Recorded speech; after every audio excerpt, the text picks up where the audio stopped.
السلام علیکم ورحمۃ اللہ وبرکاتہ۔ آج کی وکیل نامہ کی اس ویڈیو کا ٹاپک ہے کہ اگر آپ نے کسی کے ساتھ ایک ایگریمنٹ لکھا ہے اور وہ شخص اس ایگریمنٹ کی پاسداری نہیں کرتا یا اس سے انکاری ہے، تو ایسی صورت میں اس ایگریمنٹ کو آپ عدالت میں کس طرح ثابت کریں گے، یا پھر اگر آپ اس ایگریمنٹ کو کینسل کرانا چاہتے ہیں تو آپ کے پاس لیگل کیا ریمیڈی اویلیبل ہے اور کس طرح اس کو آپ ثابت کریں گے کہ یہ منسوخ ہونا چاہیے۔ تو چلیں شروع کرتے ہیں۔ سب سے پہلے ہم آپ کو یہ بتائیں گے کہ اس ایگریمنٹ کو آپ نے ثابت کس طرح کرنا ہے۔ اگر آپ کا مخالف اس ایگریمنٹ معاہدے سے انکاری ہے، آپ کا کسی شخص کے ساتھ ایک معاہدہ ہوا ہے ایک مکان یا ایک زمین کے حوالے سے، اور آپ نے اس سے یہ زمین یا مکان خریدی ہوئی ہے، لیکن وہ ایگریمنٹ سے وہ شخص انکاری ہے اور اب آپ عدالت جانا چاہتے ہیں، تو آپ کو یہ پتہ ہونا چاہیے کہ عدالت میں آپ نے کون سا پروسیجر اڈاپٹ کرنا ہے، کن کن گواہان کو عدالت میں پیش کرنا ہے، اور اگر یہ عدالت میں پیش ہوں گے تو پھر ثابت ہوگا، اور اگر ان میں سے ایک آدھ نہیں ثابت ہوگا پیش ہوگا تو پھر یہ ایگریمنٹ آپ کا ثابت نہیں ہوگا۔ تو یہ ویڈیو آپ کی اس رہنمائی کے لیے ہے۔ تو جب آپ اس طرح کا کوئی کیس کرتے ہیں، اس ایگریمنٹ کو ثابت کریں گے، تو پھر آپ کو جو سب سے پہلا گواہ پیش کرنا ہوگا وہ ہوگا خزانے والا، جس خزانے سے ڈسٹرکٹ ضلعی خزانے سے آپ نے اس ایگریمنٹ کے لیے جو سٹامپ پیپرز ایشو کیے ہوئے ہیں، اس ایگریمنٹ کو ثابت کرنے کے لیے آپ نے اس خزانے والے کو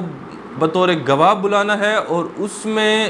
اس شخص نے خزانے والے نے اپنے خزانے کا رجسٹر پیش کرنا ہے، جس میں وہ اس سٹامپ پیپر کی انٹری کرتا ہے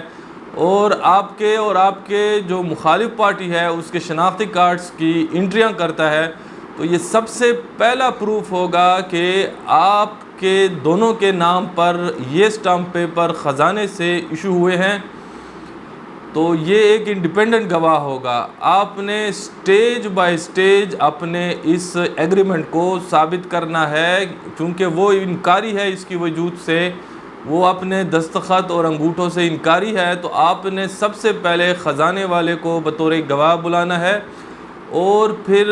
اس خزانے والے نے یہ سٹیٹمنٹ دینی ہے اور رجسٹر پیش کرنا ہے۔ تو اس سے ایک سٹیپ آپ کا ثابت ہو جائے گا کہ یہ ایگریمنٹ آپ کا اور اس کے مابین لکھا تھا، اور یہ ڈسٹرکٹ ٹریجری کا خزانے کا اس کا یہ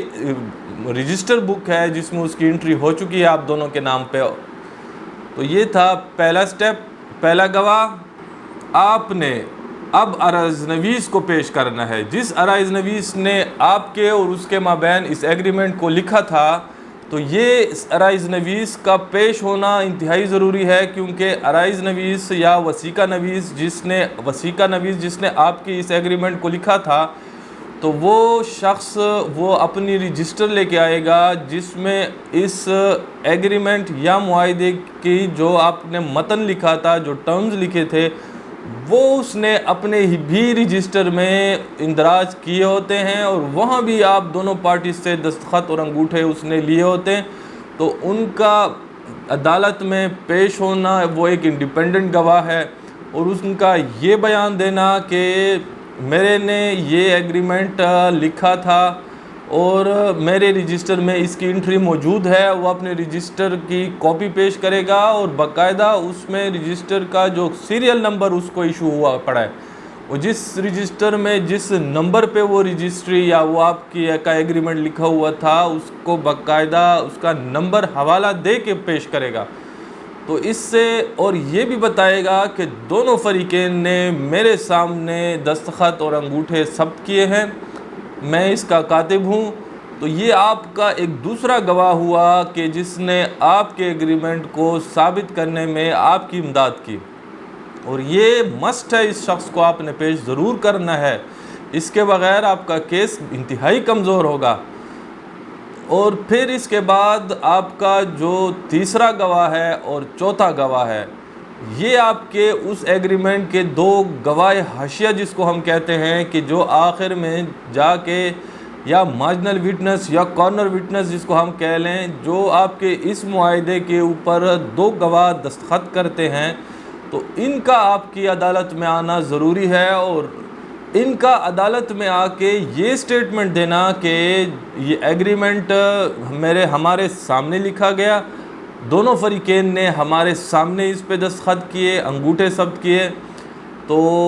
اور ان کے ٹرمز پہ ایگری کیا، تو یہ دو گواہ انتہائی ضروری ہیں اور سب سے ضروری ہیں۔ ان دو گواہوں میں سے اگر ایک گواہ بھی نہیں آتا تو ایسی صورت میں آپ کا یہ ایگریمنٹ اس کی کوئی اہمیت نہیں ہے۔ یہ یاد رکھیں، آپ تمام گواہان کو پیش کر لیں، یہ دو گواہ اگر آپ کے نہیں آتے گواہ حاشیہ، تو پھر آپ کے ایگریمنٹ جو ہے وہ جج صاحب نے کینسل کرنا ہے۔ تو لہٰذا دونوں گواہان اگر زندہ ہیں، ہاں البتہ ایک اس میں سے اس وقت جب آپ کی شہادت ہو رہی ہو تو اس کی ڈیتھ ہو چکی ہو، تو یہ پھر ضروری نہیں ہے کہ آپ اس کو بھی پیش آپ نہیں کر سکتے، تو یہ ضروری ہے کہ اس میں سے اس کا کوئی وارث، آپ بیٹا، بھائی، باپ ضرور پیش کریں، تاکہ وہ یہ کہہ سکیں کہ بالکل میں اپنے اس فلاں شخص کے دستخط، انگوٹھا،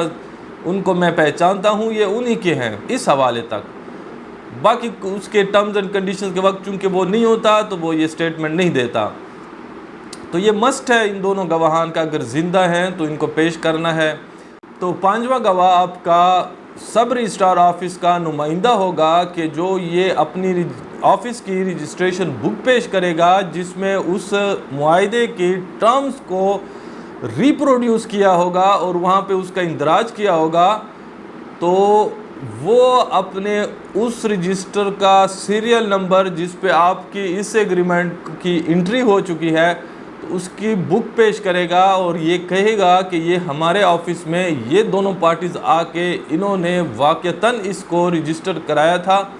تو یہ تمام چیزیں 5 گواہ آپ کی امپورٹنٹ ہیں اگر رجسٹری ہو چکی ہے۔ اگر رجسٹری نہیں ہے تو ایسی صورت میں آپ کا سب رجسٹرار آفس والا نہیں ہوگا، لیکن 4 ضروری ہیں۔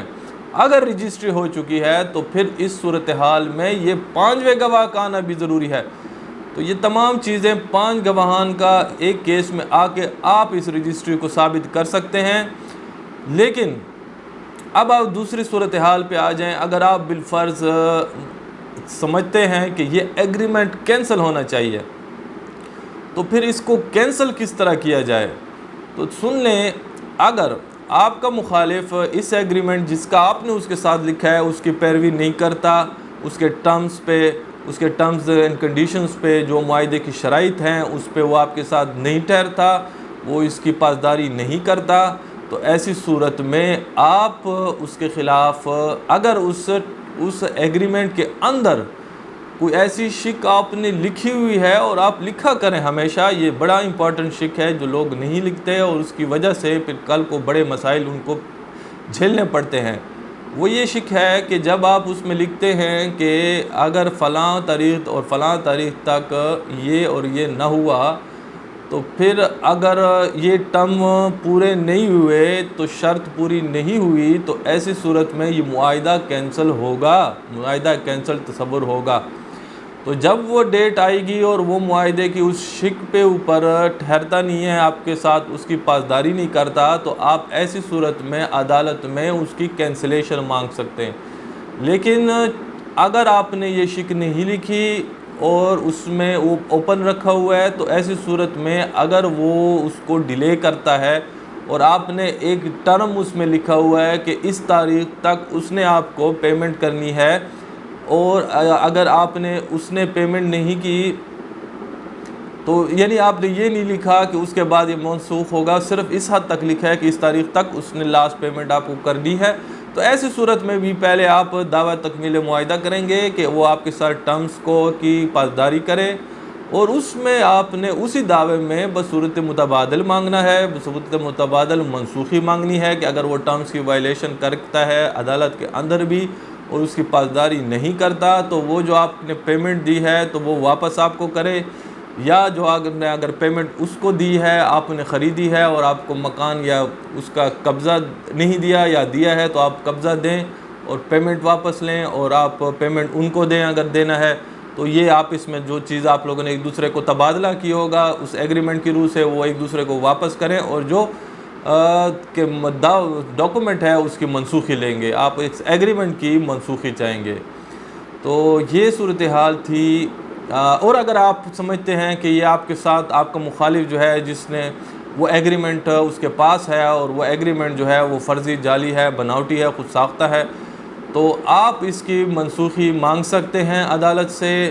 اور اس صورتحال میں آپ نے اس کو فرضی، جعلی، بناوٹی کہہ کے چیلنج کرنا ہے، اور جج صاحب سے اس کی منسوخی مانگنی ہوگی آپ کو۔ تو امید ہے کہ آج کی اس ویڈیو سے آپ کو یہ واضح ہوا ہوگا کہ کس طرح ایک ایگریمنٹ کو ثابت کرنا چاہیے اور کس طرح ایک ایگریمنٹ کو منسوخ کرانا چاہیے۔ تو اگر آج کی ویڈیو آپ کو پسند آئی ہے تو نیچے دیے گئے سرخ بٹن کو پریس کریں، چینل کو سبسکرائب کریں، ساتھ میں بیل آئیکن کو ضرور پریس کریں۔ آج کے لیے اتنا ہی، اجازت چاہتے ہیں۔ اللہ حافظ۔ پاکستان زندہ باد۔